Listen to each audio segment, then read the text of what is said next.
सभी हाथ जोड़ लेंगे, मंगलाचरण करेंगे। नमो अरिहंताणं नमो सिद्धाणं नमो आयर्याणं नमो वज्रायाणं नमो लोये सव्वसाहूणं मोक्षमार्गस्य नेतारं तारं कर्मभूभृताम् ज्ञातारं विश्वतत्त्वानां वन्दे तद्गुणलब्धये उत्तम क्षमा मार्दव आर्जव भाव है सत्य शौच संयम तप त्याग उपाव है आकिंचन्य ब्रह्मचर्य धर्म 10 सार है चहु गति दुख ते काढ़ी मुक्ति करतार है। यह 10 लक्षण महापर्व का तीसरा दिन है। उत्तम क्षमा और उत्तम मार्दव पे चर्चा पूर्ण करने के बाद आज हमारी चर्चा उत्तम आर्जव धर्म पर चलेगी।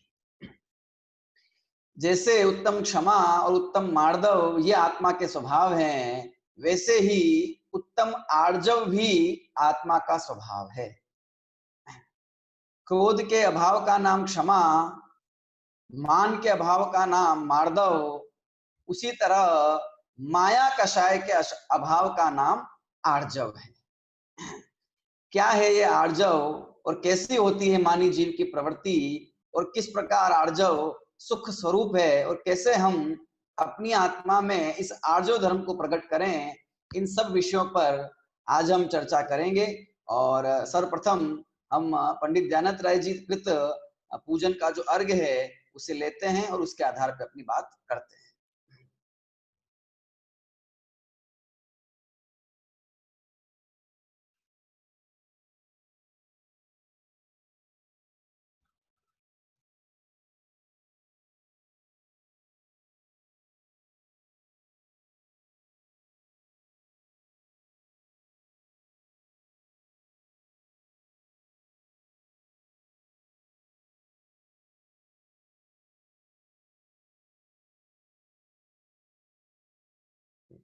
उत्तम आर्जव धर्म का छंद आपके सामने है। सर्वप्रथम हम इस छंद का पाठ करते हैं और तत्पश्चात इस धर्म पर विस्तार से चर्चा करेंगे।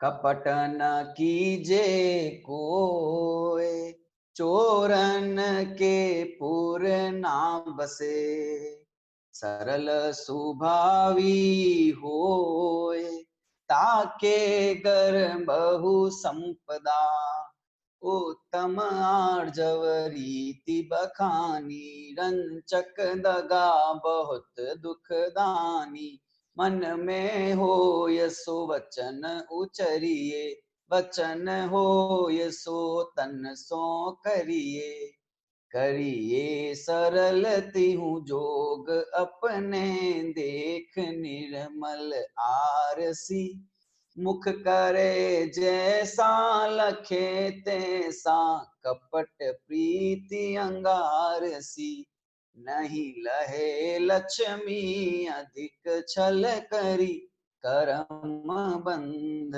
विशेषता भय त्यागी दूध बिलाव पीवे आपदा नहीं देखता।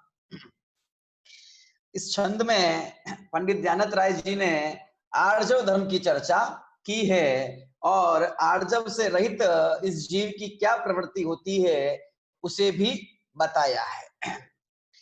जैसा कि हमने जाना कि माया कषाय के अभाव में होने वाली इस जीव की शुद्धि को ही आर्जव कहते हैं। माया मने क्या? माया मने वक्रता, कुटिलता, टेढ़ापन, उसी का नाम माया। और आत्मा का स्वभाव में टेढ़ापन नहीं है, वहां कुटिलता नहीं है, वहां वक्रता नहीं है, वह तो परम पवित्र और सरल है अत्यंत। तो जो सरलता है, उत्तम आर्जव मतलब सम्यक दर्शन और सम्यक ज्ञान के सहित आत्मा की जो सरलता है उसी का नाम उत्तम आर्जव धर्म है। यह उत्तम आर्जव धर्म सम्यक दर्शन और ज्ञान के साथ प्रकट होता है, और माया कषाय के अभाव में इस जीव की उस वीतराग पर्याय में, उस सम्यक चरित्र की पर्याय को उत्तम आर्जव कहा जाता है। शब्द को देखते हैं हम, क्या शब्द का अर्थ क्या हुआ आर्जव का। देखिए, आर्जव शब्द बनता है ऋजु शब्द से। संस्कृत में शब्द है ऋजु। ऋजु का मतलब क्या होता है? सरल, है ना। मन परे ज्ञान के भी दो भेद है ना, ऋजुमति और विपुलमति।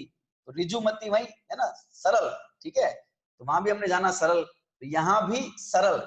और ऋजु, ऋजोर भाव आर्जवम, ऋजुता के भाव को आर्जव कहते हैं। ऋजुता के भाव मतलब सरलता के भाव को, सरलता को ही आर्जव कहा जाता है, ठीक है। तो ये सरलता यद्यपि आत्मा का स्वभाव है, तथापि अनादिकाल से पर्याय में वक्रता, टेढ़ापन ही रहा है, कषायों से रंजित ही रहा है परिणाम। तो जो उत्तम आर्जव नहीं है पर्याय में, तो वो पर्याय मायाचारी रूप है। टेढ़ापन, वक्रता, ये उस आत्मा की पर्याय में एक विकार है। ये क्योंकि विकार इसलिए है क्योंकि ये स्वभाव से विपरीत है, इसलिए ये विकार है, ठीक है। सरलता नहीं होना, उसी का नाम वक्रता है। उसे हम मायाचारी के काम से कहते हैं। माया को छल कपट भी कहा जाता है। टेढ़ापन, छल कपट, है ना, ठग विद्या, ये सब उस मायाचारी के ही दूसरे नाम हैं। क्यों उत्पन्न होती है ये मायाचारी, और क्यों ये जीव मायाचार करता है, और क्या उससे अपना भला मानता है, और क्या वो मायाचार करने से अपना भला होता है कि नहीं होता है, ये सब प्रश्न के उत्तर हमें इस छंद के माध्यम से मिलेंगे और उत्तम आर्जव को हम समझेंगे। तो ऋजुर भाव आर्जम, सरलता का भाव, सम्यक दर्शन ज्ञान चरित्र आत्मा की सरलता, सम्यक दर्शन ज्ञान और के साथ में आत्मा की सरलता, उसका नाम उत्तम आर्जव कहा है। और इसके अभाव में होने वाली मायाचारी जीव की प्रवृत्ति कैसी है, क्या करता है मायाचारी जीव? देखिए, जो मायाचारी है वो अपने सारे काम उस मायाचार से ही सिद्ध करना चाहता है, ठग विद्या से ही सिद्ध करना चाहता है, छल कपट से ही सिद्ध करना चाहता है। हर जगह छल करता है, छल कपट करता है, चाल खेलता है, और ये सोचता है कि जैसे तैसे मेरा काम सिद्ध हो जाएगा। और उसके अर्थ, अगर किसी दूसरे का बुरा होता है, कोई दूसरा फंसता है, किसी दूसरे का नाम बदनाम होता है, तो हो जाने दो, मेरा काम होना चाहिए। झूठ पहला है, मायाचारी व्यक्ति झूठा है बिल्कुल। उस झूठ के सहारे पर, मायाचार के सहारे पर अपना काम बनाने का प्रयास करता है। बोलता वाणी में कुछ और है और उसकी क्रिया कुछ और देखी जाती है। किसी के साथ मीठी मीठी बात करेगा और पीछे दगा देगा। मुंह में राम बगल में छुरी, वो वाली प्रवृत्ति है मायाचारी जीव की। क्योंकि अंदर में माया का परिणाम है, तो बाहर में उसकी वृत्ति प्रवृत्ति देखी जाती है।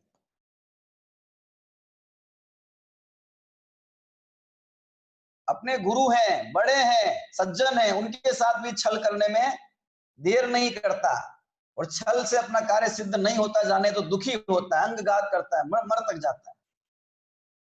ऐसी है इस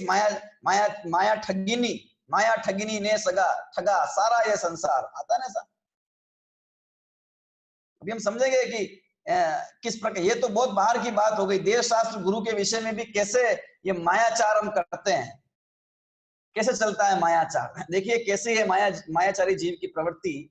इस छंद में हम देखते हैं, ये छंद भव्य प्रमोद ग्रंथ से लिए गए हैं। देखिए, कपट कटार से गरीबन का गला काटी, पाप की कमाई कहो के जन्म खाएगा। धोखे छल छिद्र ब्लैक मार्केट से घसीट, लाख कोड़ी जोड़ी जोड़ी साथ न ले जाएगा। हाकिम आ जाए खूब रिश्वत खाए दे, जेल में पठाए उम्र सारी दुख पाएगा। ताते छल छिद्र कपट कटार तोड़ी, आर्जव से प्रीति जोड़ी धर्मी कहलाएगा। क्या कह रहे हैं? देखो यहाँ पर, कपट कटार से गरीबन का गला काटी। अरे कपट रूपी कटार से, इस माया रूपी कटारी से गरीबों का गला काट काट के, ये पाप की जो कमाई तूने की है, ये के जन्म खाएगा, कितने जन्म तक खाएगा है? ये पाप की कमाई अगले भाव में तो जाएगी ही नहीं, उसकी तो गारंटी है कि जाने वाली नहीं है। लेकिन इस भाव में भी टिक जाएगा ये पैसा, इसकी क्या गारंटी है?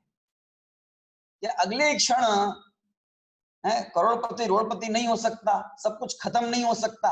और क्या इसके उदाहरण हम अपने जीवन में नहीं देखते हैं, समाज में, रिश्तेदारों में, लोगों में? मायाचार से इकट्ठा, पहली बात तो मायाचार से धन आता नहीं, वो तो बात होगी अभी बाद में। ये पाप की कमाई कितने जन्म, अरे एक जन्म भी नहीं चलने वाला है।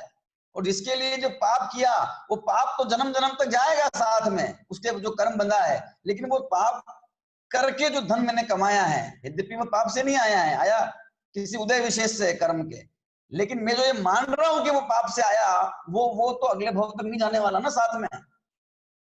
लेकिन वो जो पाप बंद कर लिया है वो तो भव भव में रुलाएगा और उसका उदय आएगा, तकलीफ पड़ेगी। धोखे छल छिद्र ब्लैक मार्केट से घसीटे लाख कोड़ी जोड़ी जोड़ी साथ न ले जाएगा। अरे धोखे से, छल से, ब्लैक मार्केट से, गलत तरीके से, हैं, झूठ बोल बोल के, लोगों के साथ छल करके ये जो लाखों रुपए हैं, करोड़ों रुपए जोड़े हैं, ये साथ नहीं ले जाएगा, ये साथ नहीं ले जाने वाले हैं। हाकिम आ जाए खूब रिश्वत खाए दे, जेल में पठाए उम्र सारी दुख पाएगा। अधिकारी बन गया कोई है, पुलिस वाला है, वो रिश्वत देता है, लेता है, मान लो पकड़ा गया तो फिर जेल में सारी उम्र दुख पाएगा। ये तो अभी अभी की जेल की बात है, तो भवसागर की जेल में तो दुख मिलने ही वाला है। बाहर में पकड़ाएगा तो पकड़ा है, नहीं पकड़ा है तो नहीं पकड़ा है, जेल हो तो हो, नहीं हो तो नहीं हो, लेकिन वो परिणाम जो कपट का हो गया उससे जेल हो गई संसार। वो कर्म नहीं छोड़ने वाला है, वो तो बंधेगा, निश्चित है। इसीलिए ताते छल छिद्र कपट कटार तोड़ी, इसलिए ये छल है कपट रूपी कटार को तोड़कर आर्जव से प्रीति जोड़ी धर्म ही कहलाएगा। आर्जव धर्म से प्रीति जोड़ो, सरलता से भाव से प्रीति जोड़ो, माया के भाव रूप भाव से प्रीति जोड़ो, तभी धर्मी कहलाओगे, तभी जीवन में धर्म प्रकट। प्रवृत्ति बताइए, कैसी प्रवृत्ति इस कपटी जीव की है? सारा कपट, सारा खेल वो उस कपट से करना चाहता है, सारा खेल। कितना मायाचार है जगत में, लोक में कितना मायाचार है। घर घर में हम देखते हैं, अपने परिजन है, भाई है, भाभी है, बड़े हैं, लेकिन उस मायाचार के कारण, लोभ है, लोभ के कारण मायाचार करता है वस्तु की प्राप्ति के लिए, झूठ बोलता है उसके लिए, अथवा सच बोलता है सो भी अभिप्राय में खोट है, उसके अभिप्राय में खोट है। इस प्रकार से उसकी मायाचार की प्रवृत्ति दिन रात चलती रहती है, चलती रहती है, चलती रहती है। हम ये कह सकते हैं कि हम तो इस प्रकार का मायाचार नहीं करते, हम तो बहुत सीधे हैं, हम तो बहुत सरल हैं, बहुत सरल है। हम नहीं करते किसी का बुरा, हम हैं, किसी का अच्छा नहीं कर सकते तो किसी का बुरा भी नहीं करते, हम ये नहीं करते हम।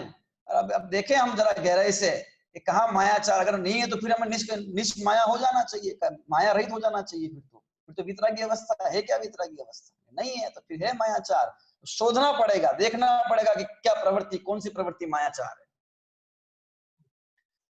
ये 10 लक्षण के 10 दिन है, ये धर्म के 10 दिन है, कम से कम ये 10 दिन तो मंदिर चले जाएं, कम से कम ये 10 दिन तो प्रवचन सुन लें, नहीं तो लोग क्या कहेंगे। मन में प्रीति नहीं है देवशास्त्र गुरु के प्रति, लेकिन लोग क्या कहेंगे इसको दिखाने के लिए, बाहर में दिखाने के लिए मंदिर जाता है, बाहर में दिखाने के लिए प्रवचन में बैठता है। ये कपट है, ये मायाचार है खुद के साथ और देवशास्त्र गुरु के साथ, ये मायाचार है। क्या है मायाचार है? शास्त्र में आता है तो आत्मा को कहता तो शुद्ध है, लेकिन मानता नहीं है शुद्ध। ये कषायिक भाव, ये चार गति के बंध के कारण है। ये कहता तो है क्योंकि शास्त्र में लिखा हुआ है, लेकिन अंदर में उसे स्वीकार नहीं करता। तो कहता कुछ और है और स्वीकार कुछ और करता है, मानता कुछ और है। ये मायाचार है। बाहर में कहता तो अरे क्या है, सब पुण्य के उदय से होता है, अपना क्या अपना क्या है, मेरा मेरा थोड़ी है, कुछ मेरा नहीं है, शरीर भी मेरा नहीं है, तो बाकी चीजें मेरी कैसी होगी। ये ऐसा शास्त्र के आधार से बात तो कहता है, लेकिन मन में सोचता नहीं है। सोचता ये है कि मैंने किया है तब हुआ है, बिना कहीं किए हो जाएगा क्या, ऐसे कैसे हो जाएगा। ठीक है, मंदिर की बात मंदिर में रहने दो, वो अलग है बात। मंदिर का काम मंदिर में और घर का काम घर में, दोनों अलग अलग चीजें हैं। इसका नाम है मायाचार।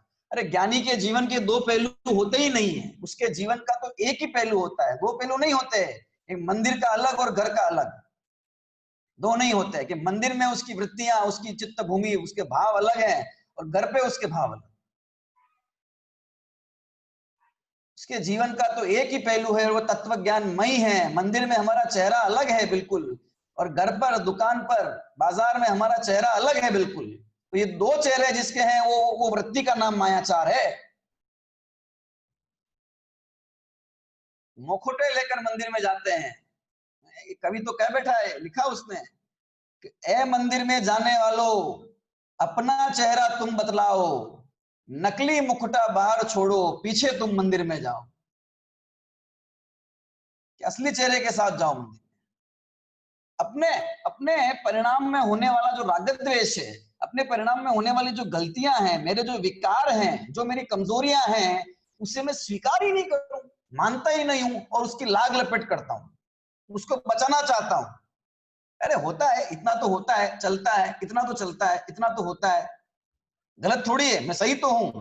देखो लिखा नहीं है कि आगम का आधार लेके उस गलत प्रवृत्ति को भी सच सच साबित करना, इसका नाम है मायाचार।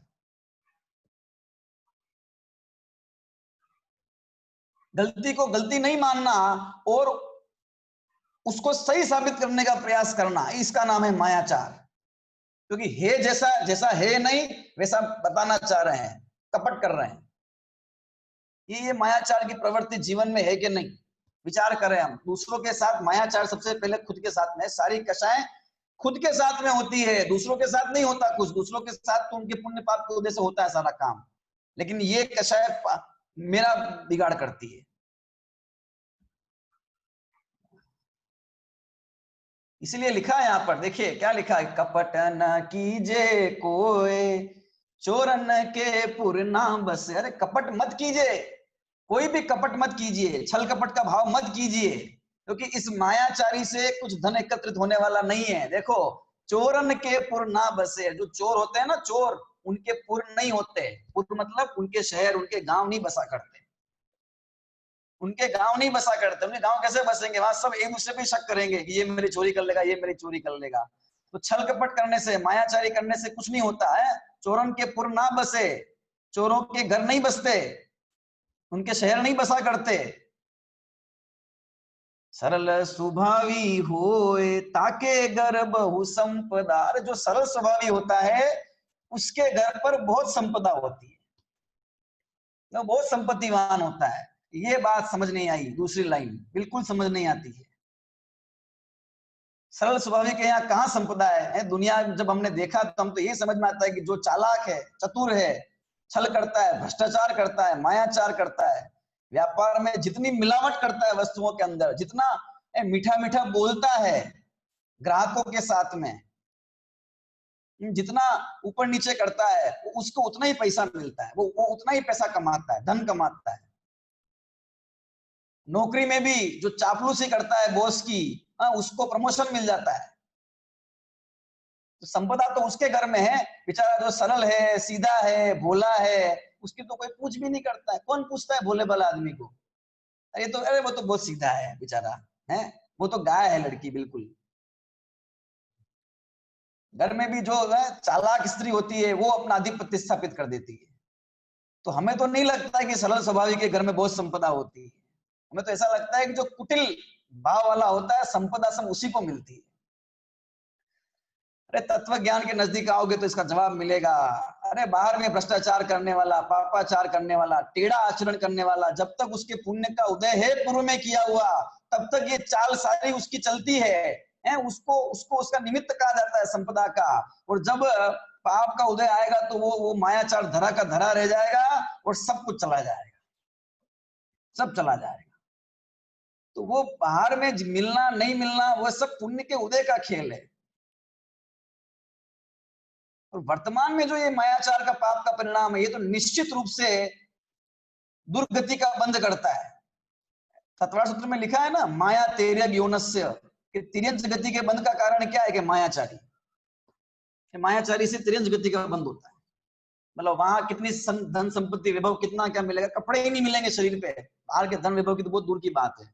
इसलिए इसलिए लिखा है यहाँ पे, जो सरल स्वभावी होता है उसके बहुत संपदा होती है। सरल स्वभाव होने से, कषाय की मंदता होने से पुण्य का बंध होता है और फिर उसका सुगतियों में जाता है, देवादि बनता है, तो उदय आता है, तो बहुत संपदा होती है।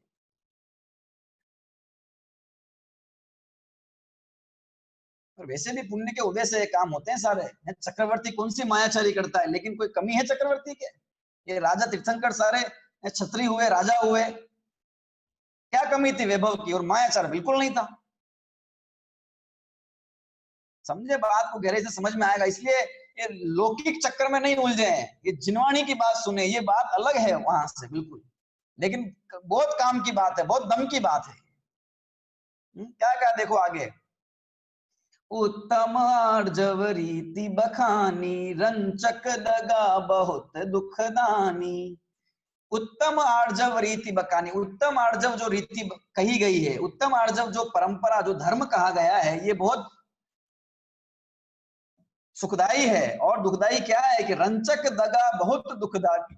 रंच भी दगा, रंच भी दगा मतलब थोड़ा सा भी दगाबाजी, थोड़ा सा भी कपट, ये बहुत दुख देने वाला है, बहुत दुखदाई है थोड़ा सा भी कपट। किसके लिए? दूसरे के लिए। यार दूसरे के लिए नहीं, खुद के लिए। ये खुद के लिए, ये स्वयं के लिए दुखदाई है कपट। कपट करने वाले को लगता नहीं है, लेकिन ये कि वो मायाचारी करने वाला तो सोचता है कि मैं सारा काम अपनी माया से ही कर लेता हूँ, कि ठग विद्या से ही मैंने सारा काम किया है अपना। उसको तो बड़ा प्रेम है, उस मायाचार से बड़ा प्रेम है उसको। वो चालाकी लगती है उसको, वो होशियारी लगती है। और यहाँ कह रहे कि ये दुखदानी है, क्योंकि वो जो परिणाम है दूसरे को ठगने का, है झूठ बोल के, है मायाचार करके, यहाँ की बात वहां करके, और जैसे तैसे करके अपना काम, ये जो परिणाम है ये अत्यंत क्रूर परिणाम है, बुरा परिणाम है। अत्यंत तीव्रता, भोगों के प्रति लोलुपता होती है, तब जाके इस प्रकार की प्रवृत्ति होती है। तो ये दुर्गति में ले जाने का परिणाम, इसलिए कहा कि बहुत दुखदानी, बहुत दुखदाई है ये। सरल रहे क्या दिक्कत है? सरलता में क्या दिक्कत है? सरल रहने में कोई दिक्कत हो जाएगी? लेकिन हमको तो विश्वास नहीं होता ना। पढ़ते हैं लेकिन विश्वास नहीं होता, पढ़ते हैं पर मानते नहीं है। वचन से तो पढ़ लिया और मन से माना नहीं, ये हो गई वक्रता, ये हो गया टेढ़ापन, ये हो गई मायाचारी।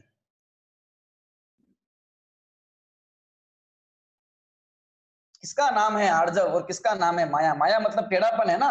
एक गणित के उदाहरण से समझते हैं इसको, गणित के उदाहरण से। गणित में दो प्रकार की रेखाएं होती है, एक तो होती है सरल रेखा और दूसरी होती है वक्र रेखा, है ना। सरल रेखा किसे बोलते हैं? कि दो बिंदुओं के बीच की कम से कम दूरी का नाम सरल रेखा है। दो बिंदुओं के बीच की कम से कम दूरी का नाम सरल रेखा। और वक्र रेखा किसका नाम है? कि दो बिंदुओं के बीच की अधिक से अधिक दूरी, जितनी दूरी बढ़ती जाएगी वो रेखा उतनी वक्र होती जाएगी, उसका नाम वक्र रेखा। तो ये दो बिंदु क्या है? ये दो बिंदु, एक तो है हमारा स्वभाव आत्मा, और दूसरी है हमारी पर्याय, परिणति, ज्ञान, श्रद्धा, चरित्र।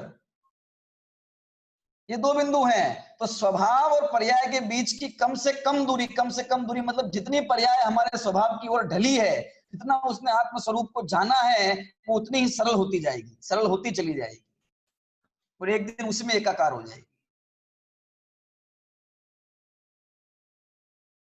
और स्वभाव और परिणति, स्वभाव और पर्याय के बीच की जितनी दूरी, अधिक से अधिक दूरी होती जाएगी। स्वभाव क्या है उसको नहीं समझकर जितनी दूरी है, उसी का नाम वक्रता है, उसी का नाम टेढ़ापन है। जैसे जैसे स्वभाव के नजदीक आता है, तत्व को समझता है, ज्ञान स्वभाव को समझता है, वैसे वैसे मायाचार जाता रहता है परिणति में, और सरलता आती जाती है।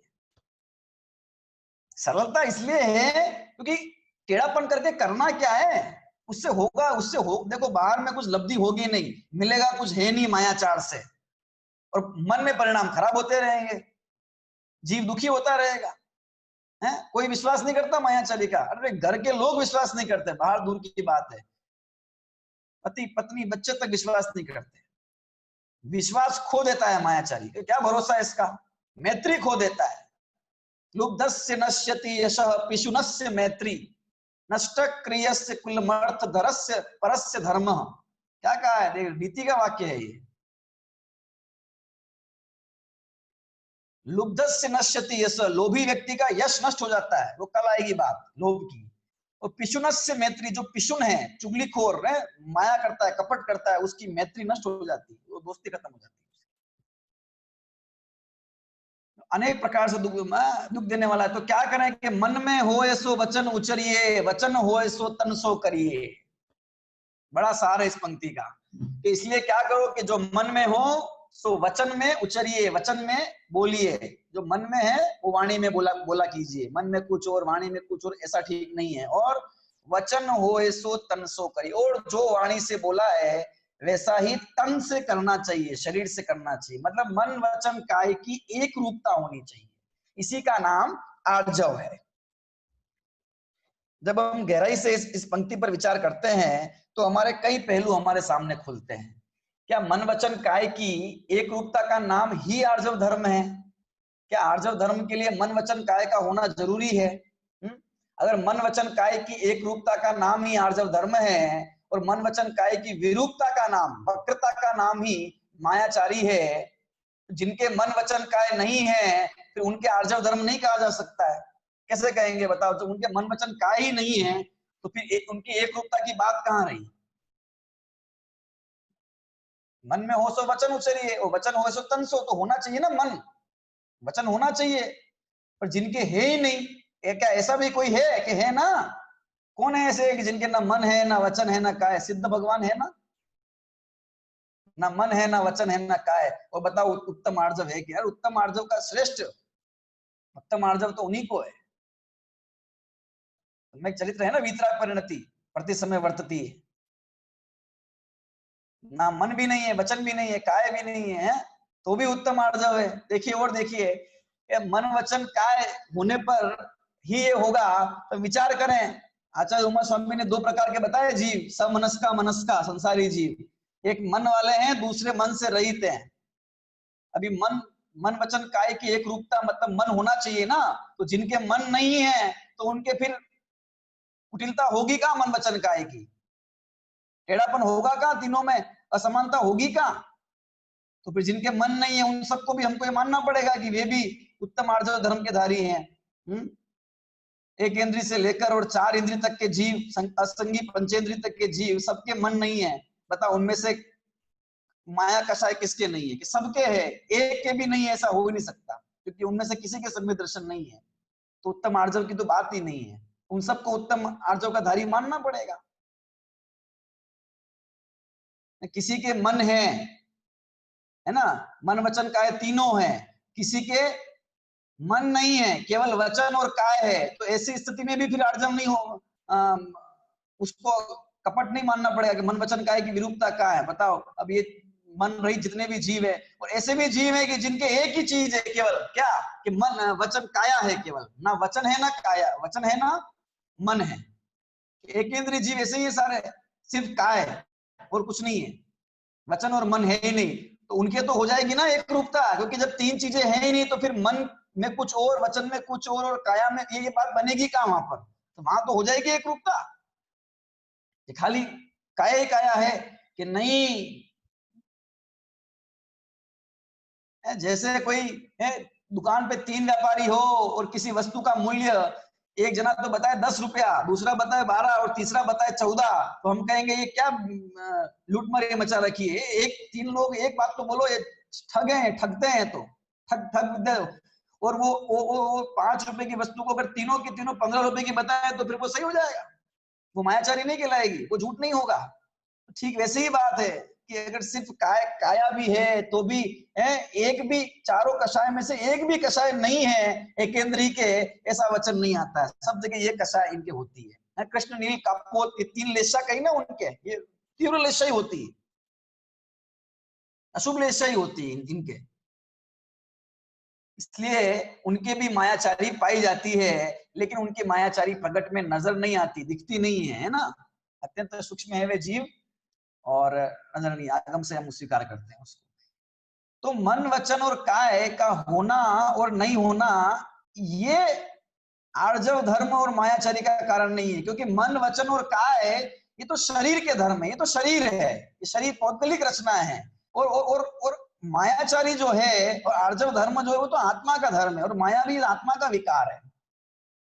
इसलिए मन वचन काय से नहीं है उसका संबंध। लेकिन मन वचन काय से लिखा तो है कि मन में हो सो वचन, लिखा क्यों है फिर?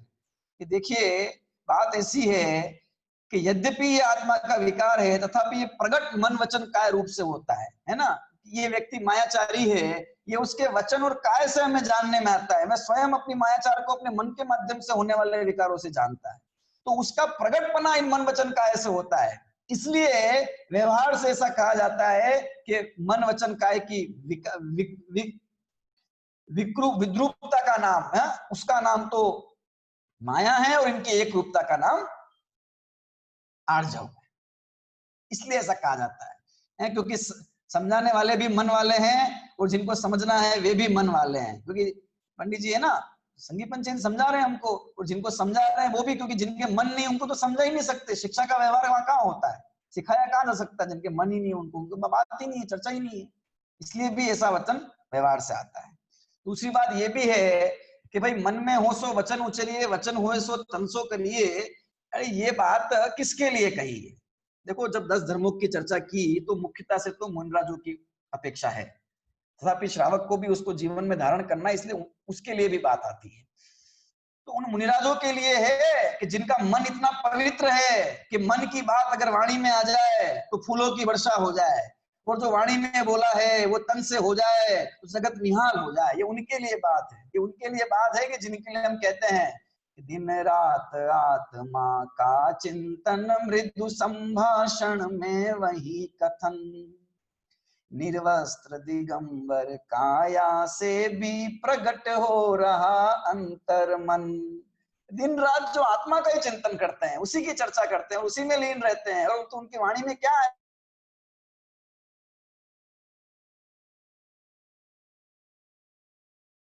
काया से होगा, दिगंबर काया से भी उनका अंतर मन ही प्रकट होता है। तो ये उनके लिए है बात। लेकिन जिनके मन में निरंतर क्रोध मान माया लोभ और 5 पापों के विकल्प ही चलते रहते हैं, हिंसादी पाप ही जिनके मन में चलता है, जिनके मन में कूड़ा करकट ही भरा है, अभी उसके लिए नहीं है ये बात। उसके लिए तो फिर दूसरा हो जाएगी बात। अभी वो मन में हो सो वचन उच्चरे, जो मन में हो अगर वो वचन से कर दे कि दूसरे किसी दूसरे सामने वाले पे गुस्सा आ रहा और उसको मारने का भाव आ रहा, उसको बोल दे कि मैं तुझे मार दूंगा, और वचन हो सो तन सो करिए, और जो बोला है वो तन से कर भी देवे, उसको मार भी देवे, तो हो जाएगा उसको उत्तम आर्जव धर्म, हो जाएगा उसको उत्तम आर्जव। मन में जितना पाप भरा है तो सबसे पहले मन पवित्र होना चाहिए। जिसका मन पवित्र है उसके लिए है बात। इसका मन तो अपवित्र है, कलुषित है, तो उसके लिए तो ऐसा है भाई कि मन में हो सो मन में रखिए, ताही वचन सो कब हूं न उचरिए, और वचन हो सो तन सो कब हूं न करिए। मन का मन में ही रखो। मन का पाप अगर वाणी में आ जाए तो लड़ाई झगड़े हो जाए, द्वंद्व हो जाए, और वाणी का पाप अगर काया में आ जाए तो ये जगत नष्ट विनष्ट हो जाए।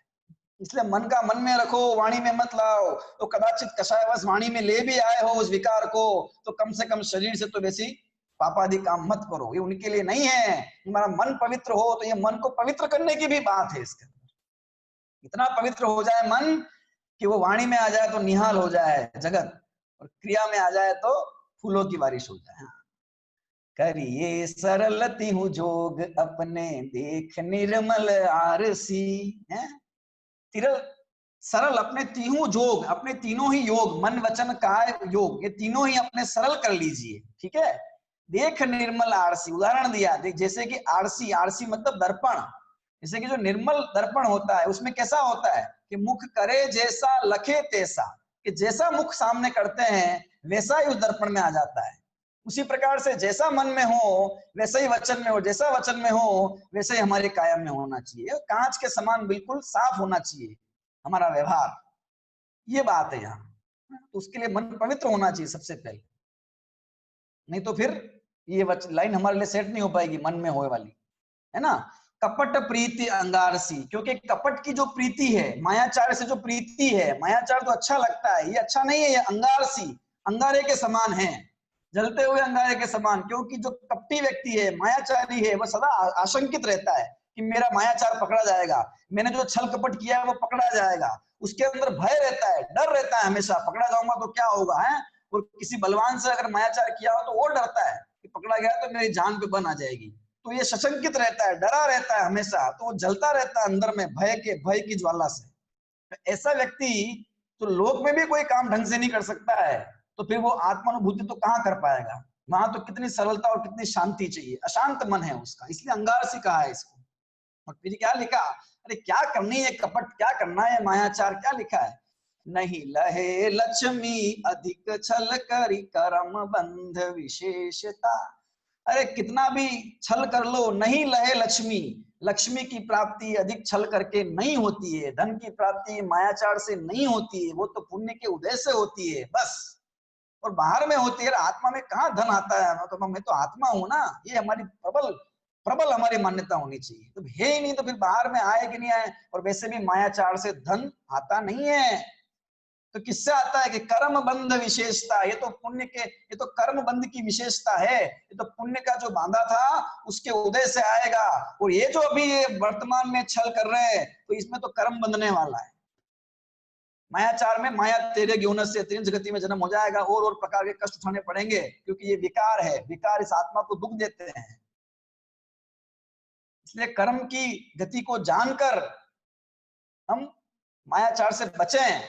लेकिन इतना सब कुछ है, लेकिन फिर भी इसको नहीं, ये बात सुहाती है, क्यों नहीं सुहाती, उदाहरण दिया देखो नीचे, भय त्यागी दूध बिलाव पीवे आपदा नहीं देखता। जो बिल्ली होती है ना, बिल्ली को दूध रखते हैं, दूध बिलाव, तो वो भय त्यागी, बिना डर के भय त्याग कर दूध पीता है, आपदा नहीं देखता है, पीछे से कोई मारने आ रहा है उसको, अथवा पीछे से कोई कुत्ता इत्यादि आ रहा है उस पर हमला करने, उसको नहीं देखता। वो इतनी आसक्ति से, इतने इतने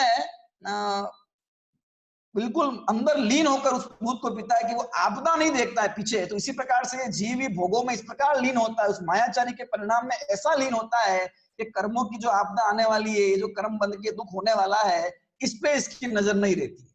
इस प्रकार से वो दूध बिल्ली है, आपदा और संकट को भी नहीं देखती और दूध पीने में लीन रहती है, मदमस्त रहती है, उसमें इतनी आसक्ति करती है और फिर दुख पाती है। उसी प्रकार से जीव भी दुख पाता है। तो मायाचारी का परिणाम इस जीव को गति गति में रुलाने वाला परिणाम है। और सरलता इस आत्मा का स्वभाव है, तो सरल स्वभावी आत्मा को जाने और ये जाने कि स्वभाव में तो विरूपता है ही नहीं। इसलिए जो मेरा परम शुद्ध सात्विक स्वभाव है उसको मैं जानूं, और ये परिणति जो बाहर में विकार करती है ये उसमें लीन हो जाए, ज्ञान को जाने, ज्ञान इस आत्मा में लीन हो। इस प्रकार की प्रवृत्ति होगी तो बाहर में उत्तम आर्जव धर्म पर्याय में प्रकट हुए बिना रहेगा नहीं।